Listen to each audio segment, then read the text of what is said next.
Okay, welcome everybody to this webinar entitled What Not to Eat If You Have AMD. And I've added underneath, or for anyone who would like to improve their overall health, because the two go hand in hand. Whatever we're doing to support eye health is improving our overall health. So a quick introduction. Who am I? I'm Hannah Nunn. I'm a registered nutritional therapist. I specialise in age-related macular degeneration, and my interest in AMD arose because my father had AMD. I'm based in the UK, and I work with clients all over the world. And my tagline is that I help people take control of their AMD by improving their overall health, because I think so often people feel quite anxious and worried and helpless, and they're just told that they have to watch and wait. And it's very empowering and a positive thing to do to take control of the factors that we can do. So welcome. This webinar should be about 30 minutes long. I've decided to do these short webinars as another way of sharing information with people on my Facebook group. The recording will be posted in the Nutrition for AMD Facebook group and also on my YouTube channel. Any questions that you have after watching it, you can leave in the comments section under the recording once I've posted it, and I'll answer all the questions there in the comments section under the recording. So, foods to avoid if we want to support eye health. The first foods we're going to look at is vegetable oil. So more accurately called seed oils, because they include sunflower oil, rapeseed, grapeseed, canola, soybean, cottonseed, safflower, corn oil. So they're not actually from vegetables, but they're vegetable sources of fat as opposed to animal. And there's a number of issues with these oils. Firstly, they are high in omega-6 fatty acids. So a quick overview.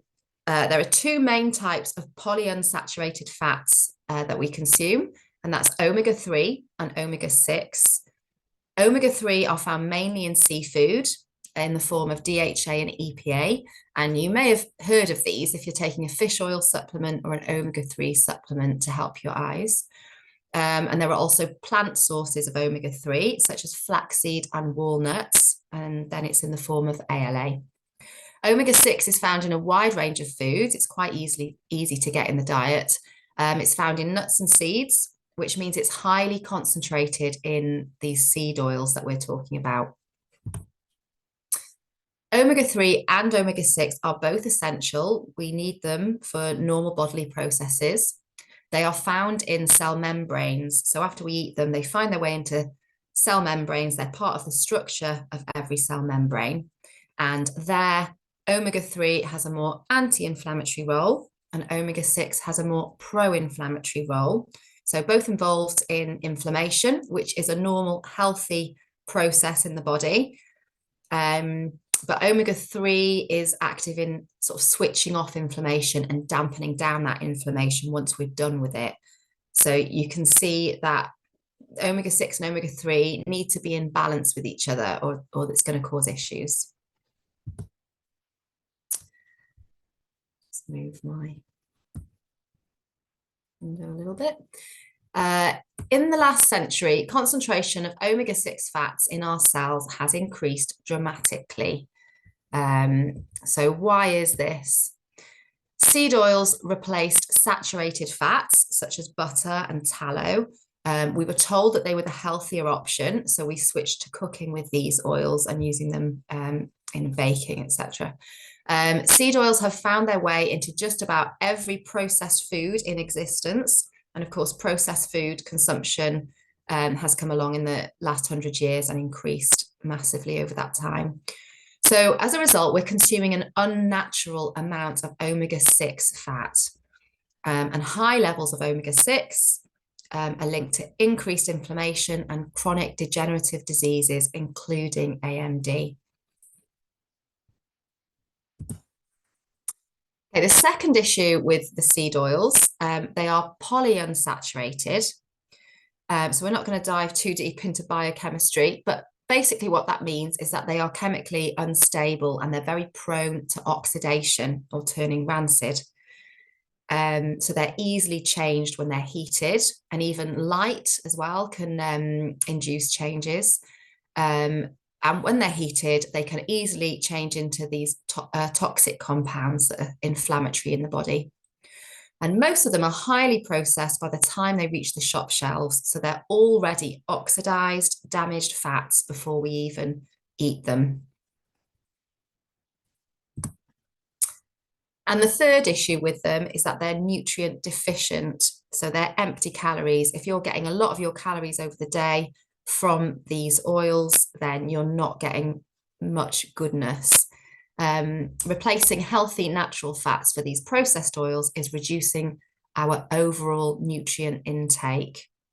So as an example, I've put here butter from grass-fed cows is rich in vitamin K2, and that's important for blood vessel health, and that's an important factor for healthy eyes. So look out for seed oils on ingredient lists and don't cook with them. Instead, you can use butter, ghee, coconut oil, extra virgin olive oil, or animal fats. The second group of foods we're going to look at is trans fats. What are trans fats? They are formed through an industrial process that adds hydrogen to a seed oil, the seed oils that we've just discussed. And this causes the oil to become solid at room temperature, as opposed to a liquid. So they're cheap, they're used to preserve food. They are the reason why commercially baked food, such as cookies and cakes, pastries and pies, still taste fresh after being sat on a shelf for weeks. If you're looking for them on ingredients list, they are listed as hydrogenated vegetable oils or partially hydrogenated vegetable oils. In some areas, you are no longer allowed to add these to foods, these trans fats, because they are recognized as very harmful to health. But you will get small amounts wherever you've got heated seed oils, processed seed oils, as they are formed in small amounts when seed oils are heated. So they could still be present.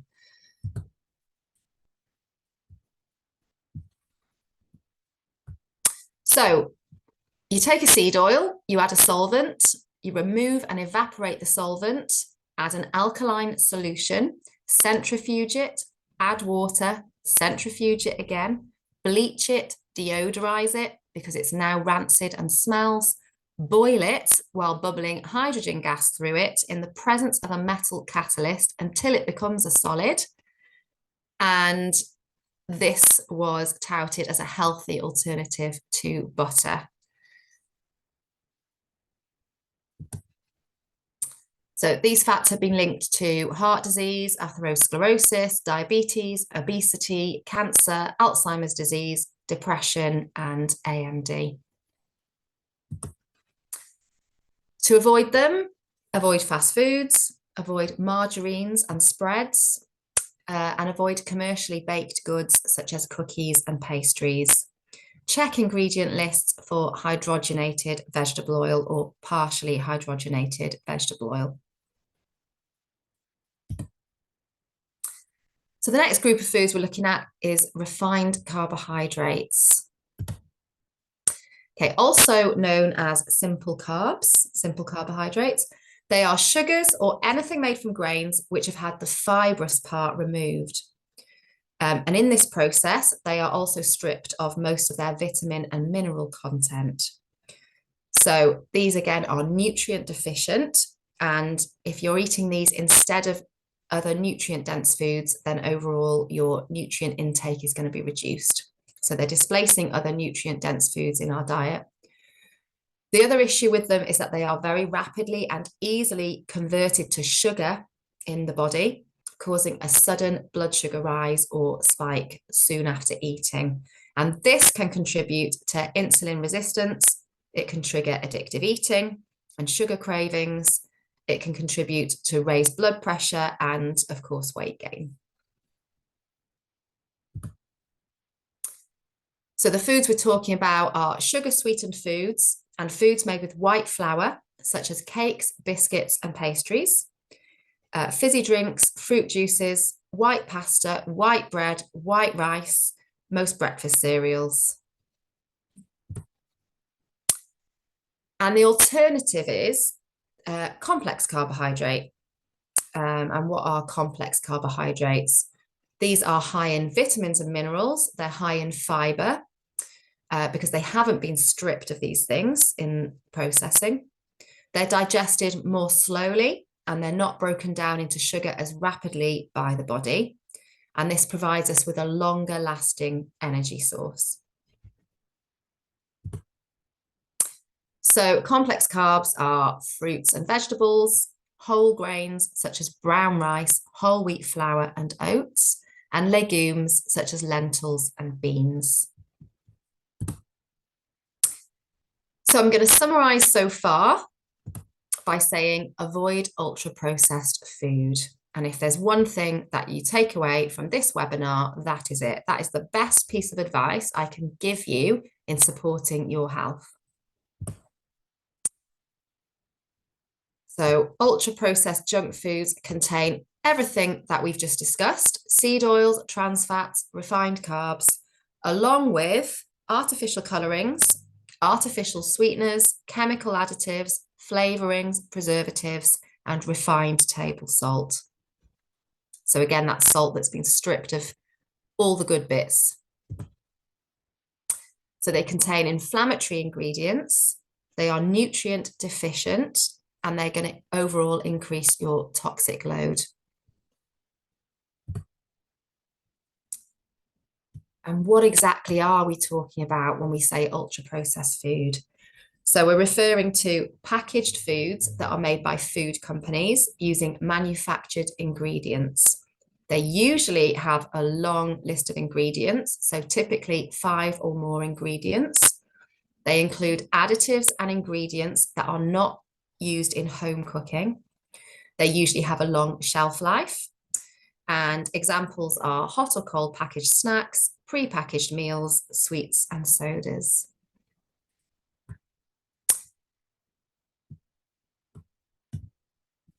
So again, what is the alternative? The alternative is whole, unprocessed foods or minimally processed foods. And these should make up, well, hopefully all of our diet, but at least the bulk of our diet. So whole foods have one ingredient only. So an egg is an egg, you know, an apple is an apple. There's no need for an ingredients list with them. If you are buying food in a packet, then check the ingredients list. Choose foods that have as few ingredients as possible and look for whole food ingredients that you recognize. So we're talking meat, fish, eggs, fruit, veg, whole grains, legumes, nuts and seeds, really simply. And I recently saw this and thought I'd share it. If it doesn't run, fly, swim, or grow out of the ground, don't eat it. So other foods to consider when we're talking about foods to avoid. Alcohol. So never very popular when I talk about the downside of alcohol, but it has to be mentioned. It is a toxin. And I think anybody who's had a hangover can confirm that. It causes cell damage, especially within the nervous system. It, again, adds to our overall toxic load. So it places extra load on the liver because it does have to be broken down and got rid of.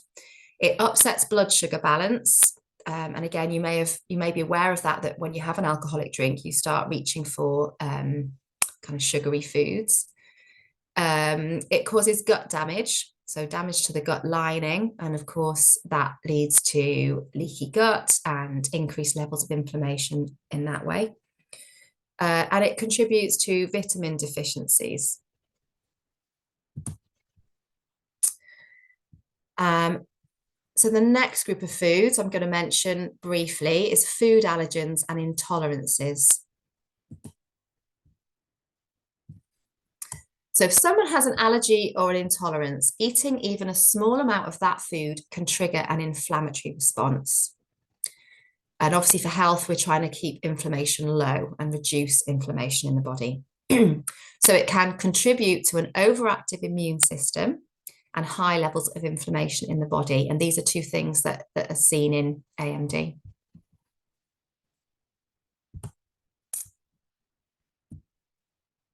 So to clarify, the same food may not be a problem to someone else. This can be quite individual.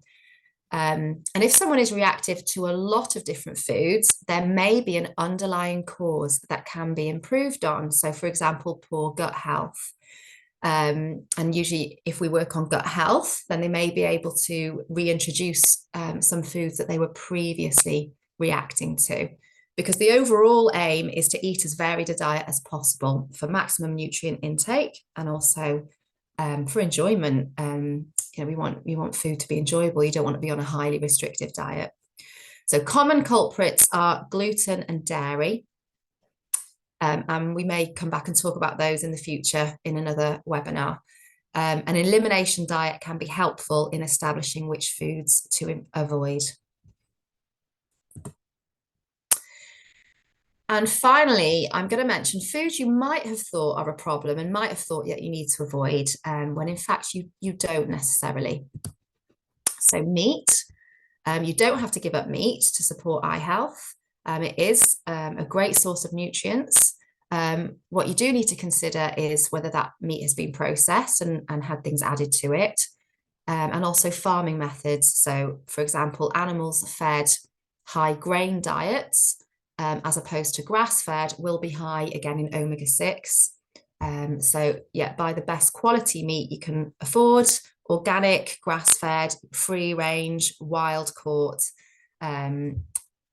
is always the best sources. Saturated fats, again, if they're from healthful sources, whole food sources, then not necessarily an evil. So I've listed here grass-fed butter, meat, poultry, eggs, coconut oil. So again, lots of nutrients in there and they're stable for cooking with. And finally, salt. Salt isn't necessarily an evil either. And I'm talking about unrefined salt here, not highly refined table salt, which has had all the beneficial parts taken out and is left very high in sodium. So we're talking about unrefined salt, like a Himalayan pink salt or a grey Celtic salt or your rock salt or sea salt. It contains beneficial trace minerals, and a very low salt diet has actually been linked to health issues. However, I am going to add, if you've been told to reduce salt by your doctor, then please listen to your doctor. I'm giving general advice here to many people. So summary, avoid ultra-processed food. That's number one, take home. Consider reducing your alcohol intake and also consider food intolerances, sensitivities, and allergies. If you feel overwhelmed by this and you need help with where to start, if you're unsure whether you have a food sensitivity, if you have many food sensitivities and are struggling to eat a varied diet, there is no one size fits all in nutrition. That's what I'm here for. I am a nutritional therapist. As I say, I specialize in personalized nutrition plans and supporting people in achieving a healthy diet. And if you do need extra help, you can reach out to me, message me via Facebook, or you can email me at nutritionforamd@gmail.com. So any questions? The recording, as I say, will be posted, and you can leave any questions in the comment section below, and I will get around to answering all questions. Thank you for listening and have a great day.